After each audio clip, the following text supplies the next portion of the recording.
கிறிஸ்துக்கு அன்பான தேவனுடைய பிள்ளைகளே, ஆண்டவரும் உலக இரட்சகருமான இயேசு கிறிஸ்து முன்னேற்ற நாமத்தினால உங்க எல்லாரையும் வாழ்த்தி ஆசீர்வதிக்கிறேன்.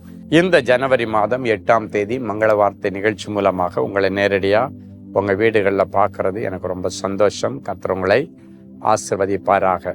சரி, காலையிலே எழும்பி உட்கார்ந்து இன்னைக்கு என்ன மங்கள வார்த்தை ஆண்டவர் தரப்போறாரோ என்று அவளோடு காத்திருக்கிற தேவனுடைய பிள்ளைகளை, மார்க் 11:24 கர்த்தர் இன்றைக்கு உங்களை சந்திக்கிறார். நீங்கள் ஜெபம் பண்ணும்போது அவைகளை பெற்றுக்கொள்வோம் என்று விசுவாசியுங்கள். இன்னைக்கு ஒரு ஜெப மேகம் உங்கள் மேலே கர்த்தர் இறங்க பண்ணுகிறார். ஜெபத்திற்கு உங்களுக்கு சம்பந்தம் இல்லாமல் இருக்கிற இந்த நேரத்தில் செபிக்கிற பரிசுத்த ஆவியானவர் உங்களுக்குள்ளால இறங்கி சொல்லுக்கடங்காத பெருமூச்சுகளோடு உங்க இருதயத்திலிருந்து ஜெபிக்கிற ஒரு கிருபையை கர்த்தர் உங்களுக்கு தருவார். ஜெப வாழ்க்கையில பின்தங்கி கிடக்கிற தேவனுடைய பிள்ளைகளை, உன்னுடைய வாழ்க்கையில சக்சஸே உன்னுடைய ஜெபத்தை பொறுத்து தான் இருக்கிறது. ஜெபம் உண்டானால் ஜெயம் உண்டாகும், அப்படின்னா வெற்றி உண்டாகும். ஜெபம் இல்லைன்னா வாழ்க்கையும் தோத்து போகும், லைஃப்லேயும் நீங்கள் தோத்து போவீங்க, படிப்பிலையும் தோத்து போவீங்க. இன்னைக்கு ஆண்டவர் சொல்றாரு, ஜெபிக்கணும். இந்த ஜெபம் என்றால் என்ன? நம்மை சிருஷ்டித்த தேவனோடு நாம் பேசுகிற அனுபவத்திற்கு பேர் தான் ஜெபம். நம்ம ஊரில் ஒரு பழமொழி சொல்லுவாங்கள்ல, அழுகிற பிள்ளை தான் பால் குடிக்கும். உனக்கு தேவை என்ன இருக்கோ அது ஆண்டவரிடத்தில் கேட்கணும். ஞானத்தில் குறைவுள்ளவன் சம்பூரணமாய் கொடுக்கிற தேவனிடத்தில் கேட்டு பெற்றுக்கொள்ள கடவன். கேளுங்கள், அப்பொழுது உங்கள் சந்தோஷம் நிறைவாயிருக்கும்படி பெற்றுக்கொள்வீர்கள். அப்போ ஆண்டவரோட பேசுகிற அனுபவத்திற்கு பேர் தான் ஜெபம். ஆண்டவரோடு உள்ள உறவு தான், ஆண்டவருக்கு உங்களுக்கு இடையில உள்ள தொடர்பு சாதனம் தான் ஜெபம். அது கடந்த நாட்களில் துண்டிக்கப்பட்டிருந்தன்னா இன்னைக்கு அந்த துண்டிப்பை மாற்றி மறுபடியும் ஆண்டவரோட உங்க ஜெப வாழ்க்கையை நீங்க இணைச்சு கொள்ளுங்க. அன்றைக்கு யாக்கோபு படுத்து தூங்கும் பொழுது ஒரு சொப்பனம் கண்டானாம். அவனுடைய தலைக்கு மாட்டில் ஒரு ஏணியினுடைய கீழ் முனை இருக்குது. அதனுடைய மேல் முனை பரலோகத்துல வானத்தை தொட்டிருந்துதான். அதுல தேவதூதர்கள் ஏறி இறங்கினார்களாம்.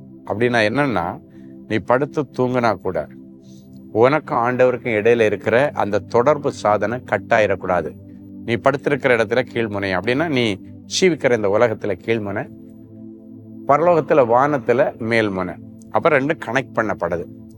அங்க தேவதூதர்கள் ஏறி இறங்குறாங்க. அப்படின்னா இன்னைக்கு பிறகு உங்க வீட்டுல அந்த ஏணியை கர்த்தர் வைப்பார். தேவதூதர்கள் நீ ஜெபிக்கிற ஜெபங்களை மேல கொண்டு போவாங்க, மேல இருந்து பதில கொண்டு வருவாங்க. ஸோ நீங்கள் எதிர்பார்த்து கொண்டிருக்கிற நல்ல காரியங்களை ஆண்டவர் உங்களுக்கு கொடுக்கும்படி அவர் நினைவாய் இருக்கிறார். ஏன் நினைவாய் இருக்கிறார்னா, நீ அவர்கிட்ட கேட்டுட்ட, அதனால கொடுக்க ஆண்டவர் தீர்மானிச்சிருக்கிறாரு. ஸோ இன்னைக்கு அவர் கொடுக்க நீங்கள் பெற்றுக்கொள்கிறீர்கள்.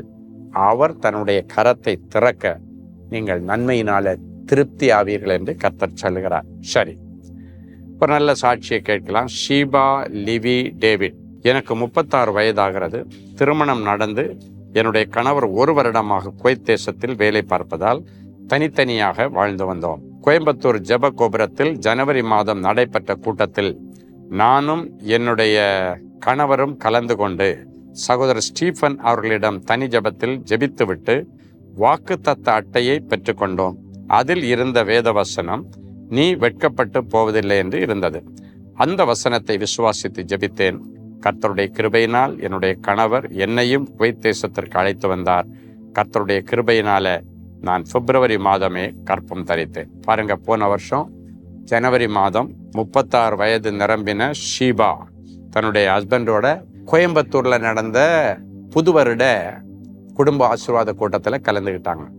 இந்த வருஷம் அதே மாதிரி கோயம்புத்தூர் ஜெப மண்டபத்தில், நம்முடைய ஜெப கோபுரத்தில் புதிய வருட வாக்குத்தத்த ஆசீர்வாத கூட்டம் இருக்குது. குடும்ப ஆசீர்வாத கூட்டம் அப்படின்னா 10ஆம் தேதி காலையில் 9:30 மணியிலிருந்து மதியம் 1 மணி வரைக்கும் அந்த புது வருட குடும்ப ஆசீர்வாத திருவிழா நடக்க போகுது.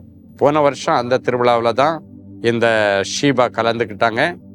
அது வரைக்கும் அவருடைய புருஷன் குவைத் தேசத்தில், இவங்க இந்தியாவில் கோயம்புத்தூர்ல இருந்தாங்க. அந்த ஜெபத்திற்கு பிறகு தன்னுடைய மனைவியை குவைத் தேசத்திற்கு அழைத்து கொண்டு போகத்தக்கதாக கர்த்தருடைய கரத்தை பலப்படுத்தினார். அதன் பிறகு போய் அடுத்த மாசமே கன்சீவாகி அருமையான பிள்ளையை பெற்றெடுக்க கர்த்தர் உதவி செய்தார்.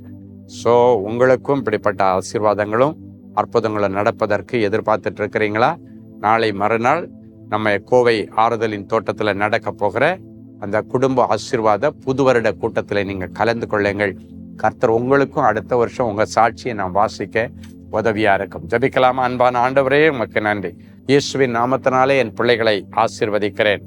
என் பிள்ளைகள் மேலே ஒரு ஜெப ஆவியை நீர் ஊற்றும். என் பிள்ளைகள் ஜெபிக்கும் பொழுதே அதை பெற்றுக்கொண்ட ஒரு விசுவாசம் அவர்களுக்குள்ளால் உண்டாகட்டும்.